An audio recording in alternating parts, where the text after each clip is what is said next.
What is up, everyone? It is your boy Attached, and today we are back with another video. Actually, this was one of the clips I pulled from my live stream. I was actually playing the Hardpoint on Shipment in the Shipment playlist, or the Hardpoint playlist, I forgot which one. But I go off on this game. It's probably one of my best Shipment matches I've ever played so far.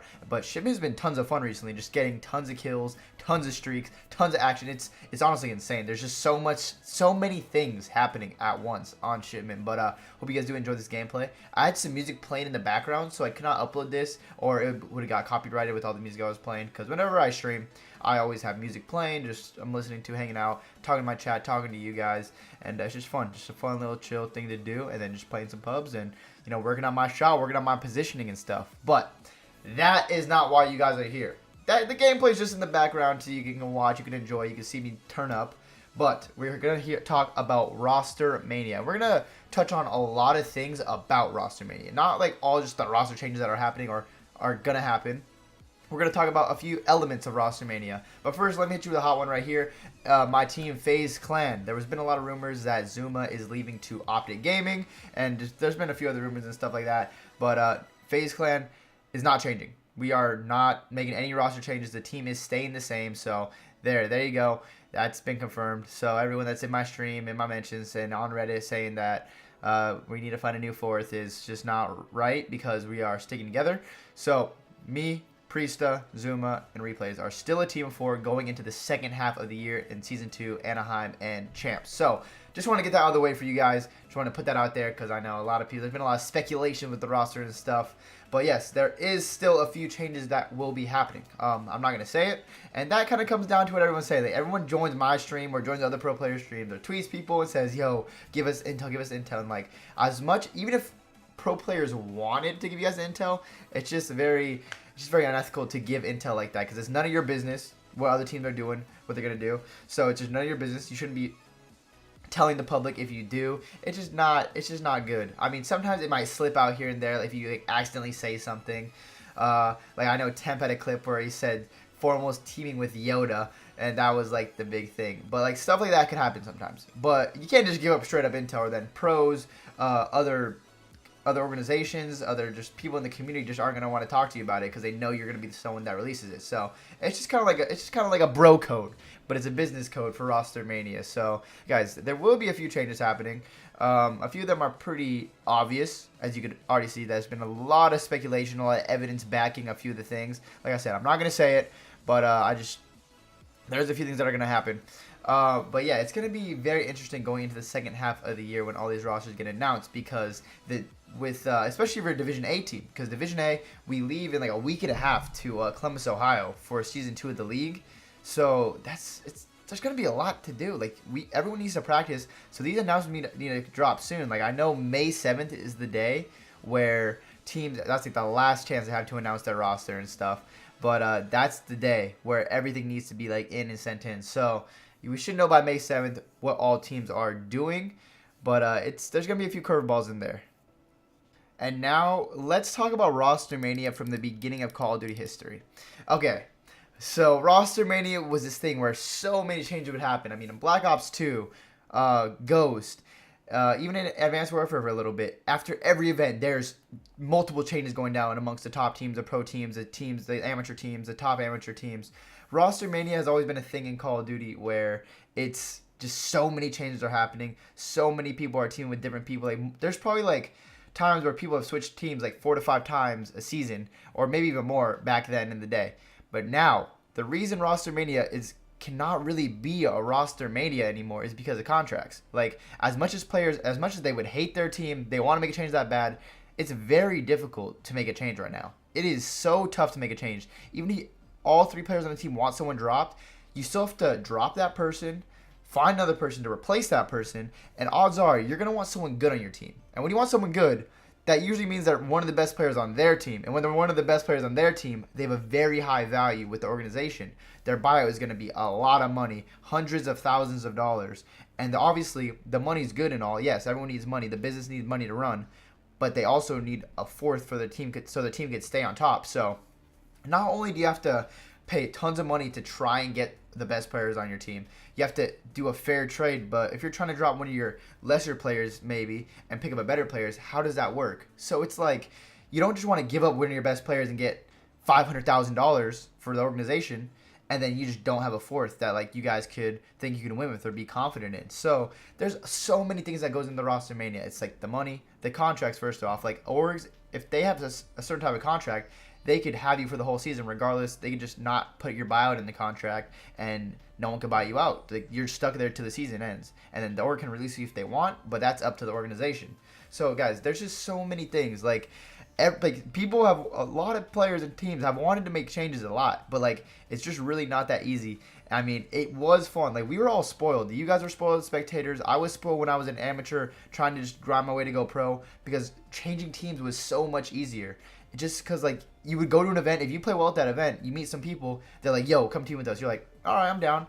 Because, like, contracts weren't really a thing. Salaries weren't really a thing. But now with all, like, COD being all big business and, like, big money moves, securing the bag and stuff, it's a lot more difficult to make these changes.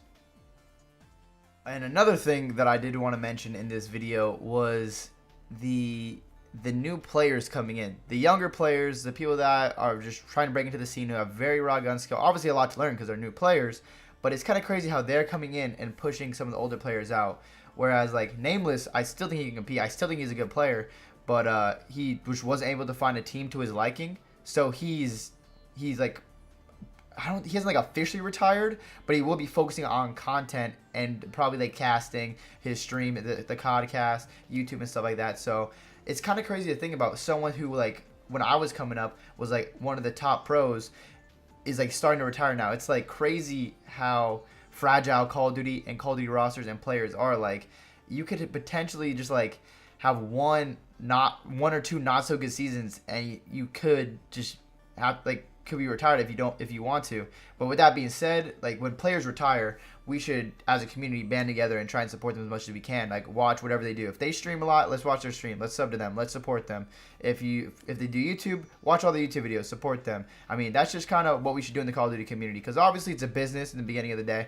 Like, everyone wants to make the most money. Everyone wants to win the most tournaments, stuff like that. But at the end of the day, we're all the same community, trying to grow and just trying to build something long term so that more people could play when I'm 30 years old, and younger kids could come up and play Call of Duty and do YouTube and stream and be successful. So we're really just like, the path has already been set a little bit, but we're obviously just helping Call of Duty grow every day with everything we do, and just making more possibilities and more opportunities happen for the next generation to come up. So, like, when someone takes a step back from competing like Nameless did, we should all really try and support them in any way we can, and just take care of each other in the community. Because the Call of Duty community, as much as we may fight, we may roast each other, and there's obviously going to be a lot of arguments, a lot of trolling, a lot of hate between teams and fans, supporters and stuff. At the end of the day, we're all in this one community together. Everyone has, like, either if you're a player, you're trying to win. If you're a fan, you're trying to see your team win. So everyone has, like, the same goals and stuff. But at the end of the day, we want to see Call of Duty just be as big as it possibly can. Because the more people that brings in the COD, the more money's in the COD, the more content and more organizations, more tournaments, the higher production at these tournaments. So it's just like everything just improves. So when someone does take a step back, we should always try and support them and just send our well wishes, and obviously just do whatever we can to make sure they are stable and give them a lot of help and show them a lot of love. Because obviously when the community does band together, we are very powerful, and we have done a lot of great things together as a community. And another thing that has come out of Rostermania that has been absolutely insane: who the hell is COD Burner?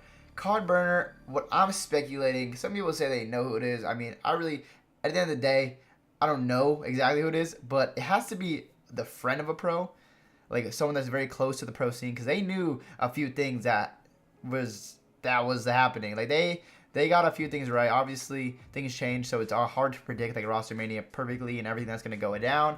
But COD Burner had some very weird intel, so I feel like it has to be the friend of a pro player, or it has to be a pro player that's, like, really bored and just, like, wants to post stuff because they're really bored.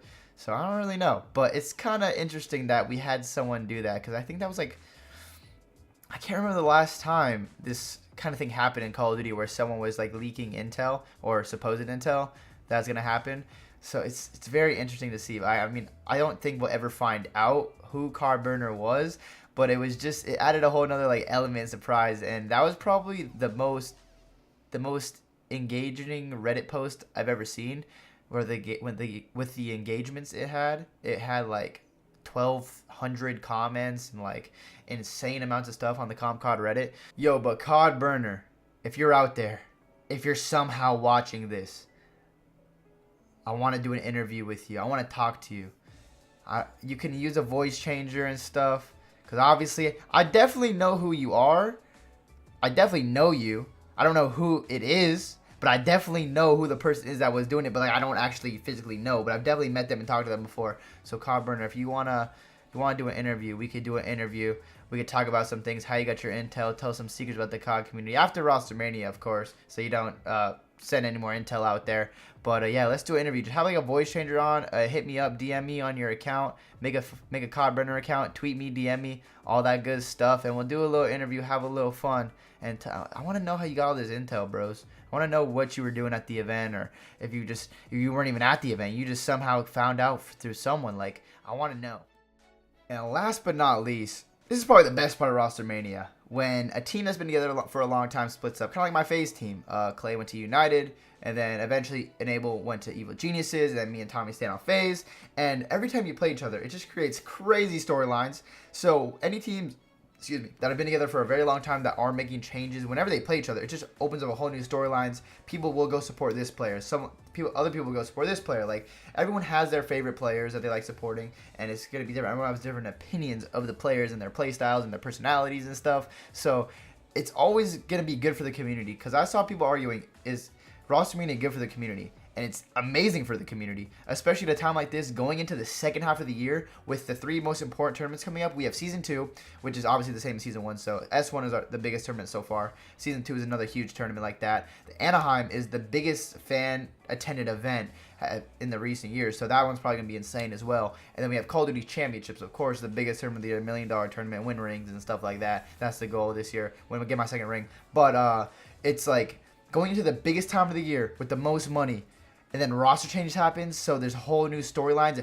Is this old player gonna beat his old teammates? Who's gonna win? Like, it just creates all these new rivalries and storylines. So yes, in my personal opinion, and I feel like in most people's, Rostermania helps the community a ton. It gets more people intrigued. Like, look how crazy Twitter and Reddit has been every time a pro, even if they're just seeking, tweets something. People are like, oh my god, this speculation. Or if someone actually like leaks something, like, look how much hype and suspense and like stuff was around it. So definitely Rostermania is a big and huge help for the COD community, just because it just gets people intrigued. It makes people want to watch. It makes people want to watch the YouTube videos talking that like Fox does, and other people that's talking about Rostermania, like that Courage and Maven do. And then even I've done a few Rostermania videos, and people just love hearing the insight from people that are commentating, playing as a professional, like just very built in the community. So Rostermania is always gonna add or bring more eyes to Call of Duty and make people more intrigued. So especially going into the second half of the year, I think it's been awesome. But obviously the announcements still haven't been made yet.